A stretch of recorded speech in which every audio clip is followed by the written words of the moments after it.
Massacre's Monster Madness. Obviously, here on Monster Madness, a lot of inspiration came from TNT's Monster Vision, and I'm thrilled to have Bob Briggs here to talk about TV horror hosts and random stuff. So let's go. So obviously, TV horror hosts have been around since the 50s, and we were talking about on the way over, we were talking about Zachary, but they usually wear creepy makeup, they come out of coffins, and I think you were one of the first hosts who I saw who was like playing a guy, just not playing like a vampire or something like that. That's where horror hosting began, with the great Zachary at WCAU in 1957. And he was a friend. I worked with him many times, and he just died at the age of 98. Yeah. And he was still doing the Zachary character up until the year till he was 93, 94. Yeah. You know what they're going to say right now is, "What about Vampira, dude? What about Vampira?" You know, because Vampira was 3 years before Zachary, but Vampira was a model.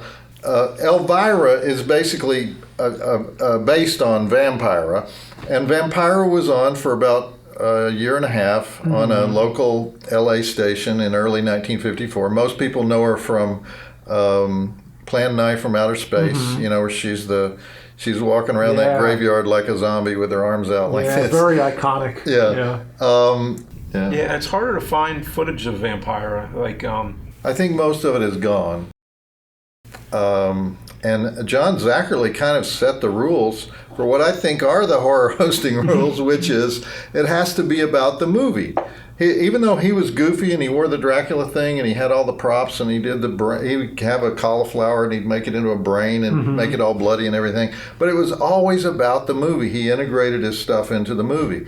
Later horror hosts, I won't name them, would just do stunts at the commercial breaks that had nothing to do with the movie, and where you didn't even think they watched the movie. And so I always thought Zachary was he was the purist. He was the father of the whole thing. And James, didn't you meet Zachary one time in Cherry Hill? I didn't speak with him or anything, but I did see. I pissed next to him. Is that what you? Yeah, of course, that's what you want. You see his head going in his hands. Like, yeah, okay. There you go. So, because you're not going to talk to someone when you're pissing next to him. It's not like, oh, hey, Zachary. Like, it seems like a dying art. Like, there isn't really. I know Sven Guli's still doing it, but and Elvira came back for a bit, but there's not that many today. Why do you think that is? Because the commercial time is so valuable. It's like Makes sense. They don't want to give up the. I forget, an hour of TV I think is actually 42 and a half minutes, something like that. It's some ridiculously low number, because they keep taking more commercial minutes. I think when I was on Monster Vision, it was 45. But they were still okay with letting me talk. But partly that's because we didn't care if the movie ran 2.5 hours, 2 hours and 45 minutes. We didn't care. Today they would try to box it into a 2-hour block. They don't have time for some guy sitting there annoying the public with talking about the movie. Yeah. So obviously you're about the drive-in. And you call everything else indoor bullshit. I like to think you only watch movies outside, but I don't know. I was just wondering, do you actually watch movies outside when you can? I do. I've been to most of the drive-ins in America. But have you ever tried to watch it in your own backyard or something? Like bring out a screen and I've never done that because I'm not a do-it-yourself guy, but I've been invited to things like that, and it's difficult. And I've definitely tried the do-it-yourself thing a few times, and I know I have a friend who he tells me all these hilarious stories about how he'd set up his own screen outside, but there was a street light that would put a glare on the screen, so he had to figure out how to get the street light to turn off. So he figured out BB gun. A BB gun, that's one way there. But he figured out that there's there's a sensor on it, and if you hit it with the laser pen in the right spot, it would turn out. and he was like getting up on his roof and trying to like just get that laser pen to turn out the light, and he couldn't get it. So then he got a stick with a box on the end, and he covered up the light with it, and he's watching the movie, and then a police officer comes over and is like, hey, we're gonna have to ask you to take that off this. Oh, what are you watching? And the next thing, the police are just sitting out there with him watching the movie. That's great. Movies bring us together, don't they? They do, yeah. A lot of people now are trying to reboot everything from the 80s. Stranger Things is very deeply rooted in, like, you know, here's the marquee, Terminator's playing, and, you know, trying to, everybody's about the 80s right now, trying to get the 80s look. You know, why do you think that is? And do you think they're doing a good job either? Like, are they getting it close or not? Well, it's kind of a mystery to me why the 80s are this popular. I mean, having lived through the 80s, having watched everything that came out in the 80s, there was a lot of crap in the 80s. And much of the crap is beloved, as well as the Sorority Babes in the Slimeball Bowl-O-Rama. I would use that as an example, starring the iconic Scream Queens, Michelle Bauer, Linnea Quigley, Brink Stevens.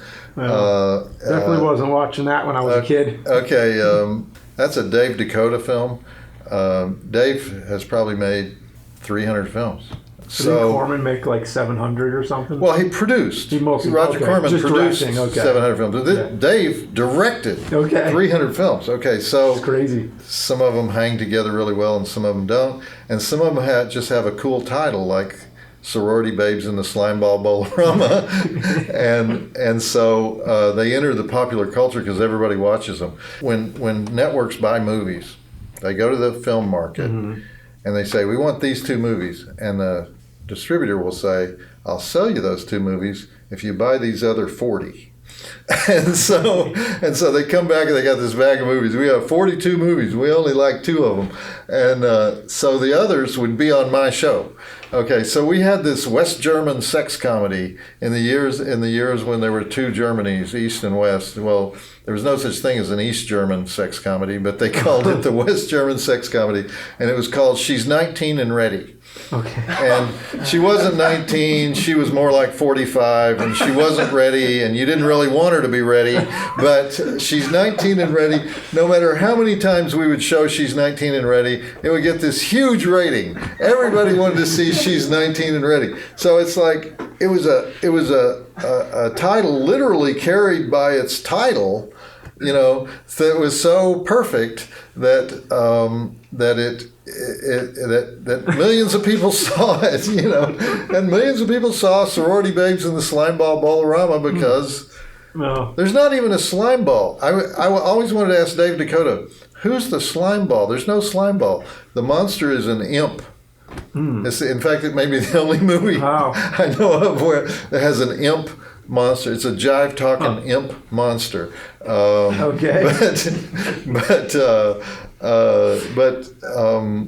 So there's weird stuff like that from the 80s. You had genres in the 90s like the erotic thriller. The erotic thriller, I mean, they're forgettable titles. They were all the same. It was like Cinemax. Yeah. I mean, they were B movies, you know. What were the titles? Like any? I'm just going to make up some titles. Hidden Agenda. Like really generic. Woman of Dishonor. You know, I mean, they all had these. Something. Seduction. Yeah, basic seduction, inner seduction, secret seduction. You know, it was just one after another, after another, after another. The erotic thriller. If you looked at the origins of them, it goes back to the novels of James M. Cain in the 20s and 30s. Things like The Postman Always Rings Twice, and like all the noir stuff. Yeah, they're basically they were a cheap version of noir. But they always had hot women who were evil, hot evil women. Now, see, that was taken over by Lifetime Network later. You know, when Lifetime Network figured out that women didn't want to see aspirational women as heroines, they wanted to see mean, evil bitches. Oh. And so all the Lifetime movies, but kind of took over the role of the erotic thriller. She's 19 and ready to kill. Yeah, exactly. There you go. Exactly. Do you think of like the movies like in the 2000s, like Saw, and those like kind of torture type movies and stuff like that came out? I thought they were really good, but I thought that some of them would have been better with a lower budget and less reliance on effects. Mm-hmm. For example, the Texas Chainsaw Massacre remake, which was very good. I mean, it was actually, well acted. Harley Ermey was awesome. Yeah. It was well told. It was well written. It was too slick. It was just too slick. That's It true, did not yeah. have the gritty, that gritty maniac feeling that the original had. The crews don't come from the world of horror, and they're working on horror films. It's true, and yeah. they're making it too pretty. I heard that you had a part in Texas Chainsaw Massacre 2, but it got cut.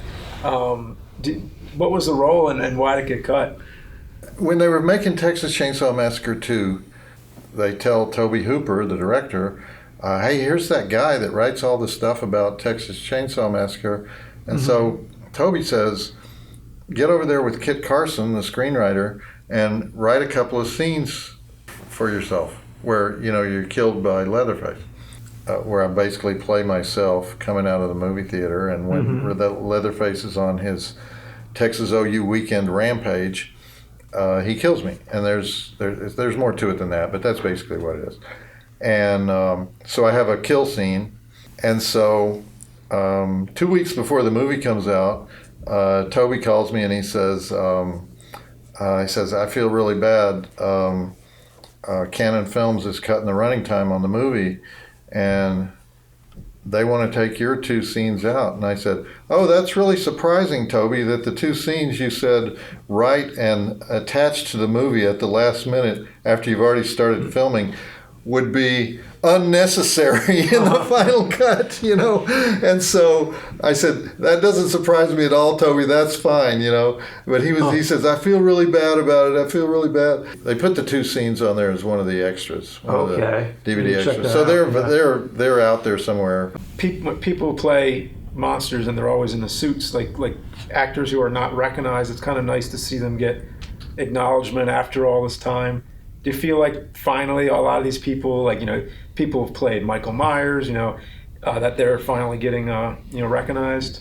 Doug Bradley became genuinely famous as Pinhead. Who knows the names of the other Cenobites?